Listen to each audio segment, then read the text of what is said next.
एक अगली हमारी कॉलर है रिया शर्मा, आगरा से हैं। कह रही है मैं 18 कैरेट गोल्ड की ज्वेलरी खरीदना चाहती हूँ, क्या ये सही ऑप्शन है? इसमें कोई जोखिम तो नहीं है? मैम वैसे आपकी क्या सलाह रहेगी? जो लोग प्योर लिक्विड फॉर्म में गोल्ड लेते हैं 24 कैरेट, उसके बाद एक 22 कैरेट आता है, उसके बाद 18 कैरेट आता है, और अब तो सरकार जो है 8 या 9 कैरेट को भी हॉलमार्क करने की बात कर रही है। मैम क्या आपकी सलाह रहेगी इस पर? यस, इंडिया में 18 कैरेट एंड 22 कैरेट गोल्ड जो है वो हॉलमार्क मिलता है। जो purest form of gold jewellery आपको खरीदना हो तो 22 carat is the best one, जहाँ पे 92% ऑलमोस्ट गोल्ड होता है, बाकी दूसरे मेटल्स होते हैं। अगर आप 18 कैरेट में जाते हैं तो 75% उसमें गोल्ड है एंड बाकी अदर मेटल्स हैं। तो 18 कैरेट ज्वेलरी में ये बहुत अच्छी डिजाइन्स आपको मिल जाएगी। और आजकल जिस तरह से ट्रेंड है कि आप रोज गोल्ड में पहनना चाहते हैं या फिर व्हाइट गोल्ड में गोल्ड ज्वेलरी पहनना चाहते हैं, तो आपको सारी डिजाइन 18 कैरेट में ही मिलेगी।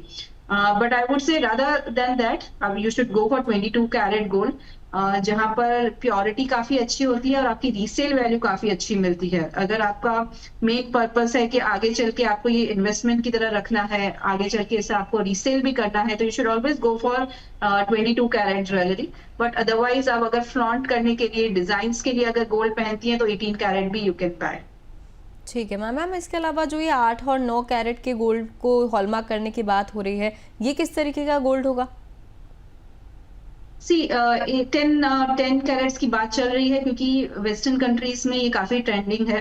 क्योंकि गोल्ड की प्राइसेस इतनी बढ़ चुकी है, 1 लाख के ऊपर है, तो अगर किसी को गोल्ड ज्वेलरी खरीदनी है जिसे वो चाहे ऐसा गोल्ड की तरह पहन सके, तो जो लोअर इन्वेस्टर क्लास है या फिर लोअर मिडिल क्लास है, ये उनके लिए काफी अच्छा ऑप्शन है। एटलीस्ट कि उन्हें एक तरह से एक फ्लॉन्ट करने की चीज मिलती है कि यस उन्होंने गोल्ड पहना है, भले ही वो लो कैरेटेज में हो।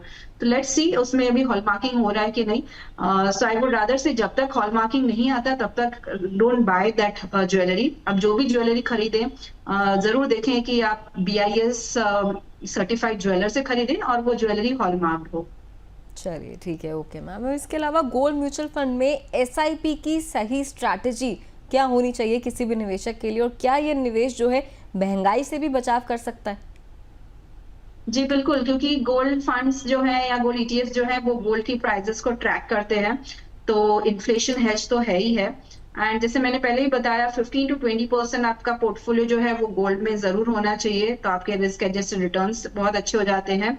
और एटलीस्ट आपका आइडियल इन्वेस्टमेंट होराइजन जो है वो 5 to 7 ईयर्स तो जरूर होना चाहिए, तो आपके रिटर्न्स और अच्छे बन जाएंगे। Rather than investing in lump sum, I would say कि आप SIP कीजिए, हर महीने थोड़ा थोड़ा इन्वेस्ट कीजिए, तो आपको इतना आपकी जेब पे इतना खर्च भी नहीं होगा, आपकी सेविंग्स भी होती रहेगी। थोड़ा थोड़ा पैसा जो अलग कर रहे हैं, सेव कर रहे हैं, उससे आप अच्छी जगह पे इन्वेस्ट कर रहे हैं, ये भी आपको पता चलेगा और रिटर्न्स भी काफी अच्छे मिलेंगे। सो आइडियली होराइजन लंबा रखिए, SIP कीजिए एंड एटलीस्ट 15 to 20% अपने पोर्टफोलियो का गोल्ड में इन्वेस्ट कीजिए। तो this is the best strategy you can do.